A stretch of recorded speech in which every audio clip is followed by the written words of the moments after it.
The Midnight Mirror Ritual. Participants are instructed to stand before a mirror at the stroke of midnight, when the boundary between worlds is weakest. The incantation must be spoken in a rhythmic whisper while maintaining unbroken eye contact with their reflection. The goal: to call forth your shadow self, a version of you from an alternate reality. It's said that your shadow self will appear in the reflection, but will not mirror your movements. Instead, it watches, with a gaze said to feel impossibly cold.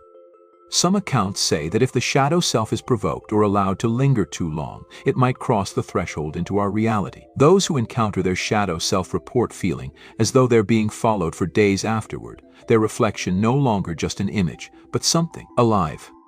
The Dark Communion. In the secretive world of dark magic, the Dark Communion stands out as one of the most forbidden and feared rituals. The ritual requires participants to sit in a precise formation, usually within a pentagram, with each person contributing a drop of their own blood. Once contact is made, the participants may ask for favors, power, wealth, or hidden knowledge. But, as with most dealings with such entities, there's always a cost. Those who've survived the ritual describe hearing incomprehensible whispers, seeing figures in the periphery of their vision, and even feeling unseen hands upon them. The most terrifying accounts suggest that the entity remains with the summoner, corrupting their thoughts and dreams until madness takes hold. And for the unlucky few, the ritual ends not with a simple exchange, but with possession. The Silent Summoning. The rules are deceptively straightforward. Find a dark room, sit completely still, and do not utter a single word throughout the entire ritual. Participants must focus on a specific name in their mind, usually the name of a spirit or entity they wish to summon. Silence is critical because, according to legend, the summoned spirit can only hear thoughts, not voices. But there's a catch. If the silence is broken, it's said that the summoned entity will not come alone. What enters the room will not be the benevolent spirit you intended to call, but rather a collection of dark, chaotic beings attracted to the sound of your voice. These beings are known to haunt the summoner, whispering incoherently and inducing paranoia. The Dance of the Dead. The Dance of the Dead is a forgotten ritual that traces its roots back to medieval Europe. Performed only in graveyards or places of death. The ritual required participants to dance around a freshly dug grave at the stroke of midnight, often under the light of a full moon. According to legend, the spirits of the deceased would rise from their resting place to dance alongside the living. But as time went on, the ritual took on a darker twist. Reports surfaced of people vanishing during the dance, as if pulled into the underworld by the spirits they summoned.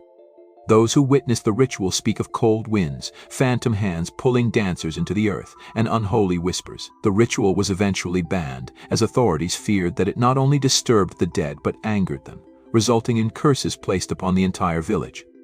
The Candle Game. To play, participants must sit in a circle around a single lit candle in a completely sealed room. The invitation to it must be spoken aloud, an entity whose name remains a mystery, but whose presence is unmistakable. Once the game begins, all attention must be focused on the flame. If the candle flickers or goes out, the entity has arrived. The goal is to maintain eye contact with the flame, because breaking this focus invites disaster. Those who failed the game speak of strange occurrences: loss of voice, temporary blindness, or worse, a complete, permanent loss of identity as the entity takes over. The Ritual of Threes. First, you must knock 3 times on the door of an abandoned building, then enter and close the door behind you. Inside, you must light exactly 3 candles, spaced evenly apart, and recite a secret phrase, one known only to those who pass the ritual down.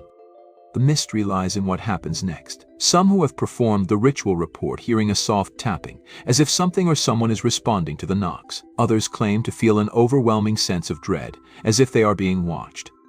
But the most important rule of all: you must extinguish the candles before leaving. Failure to do so invites the entity, an ancient force bound to the building, to follow you home, where it will wait patiently for the moment to strike, often appearing in dreams before crossing over into waking life. The Blood Moon Binding. Ritual is only performed during a rare celestial event, the blood moon. It is said that this ritual can bind 2 souls together for eternity, but the bond is not always a blessing. The participants must draw a circle of salt around themselves, place candles at the 4 cardinal points, and exchange a drop of blood. This bond allows the participants to share thoughts, emotions, and even memories. In some cases, they can feel each other's pain or joy, but the ritual carries a heavy risk. If one of the participants dies or breaks the bond through betrayal, both souls are cursed to wander the earth, never finding peace. The Shadow Man Ritual. This ritual is one of the most feared and dangerous rituals on this list. Participants must stand before a mirror at 3 a.m., the so-called witching hour, and chant a specific phrase while holding a lit candle. The goal is to summon the shadow man, a figure that folklore describes as a being of pure darkness, without form or face. The most critical rule of the ritual is never to turn around. The shadow man will appear behind you, reflected in the mirror.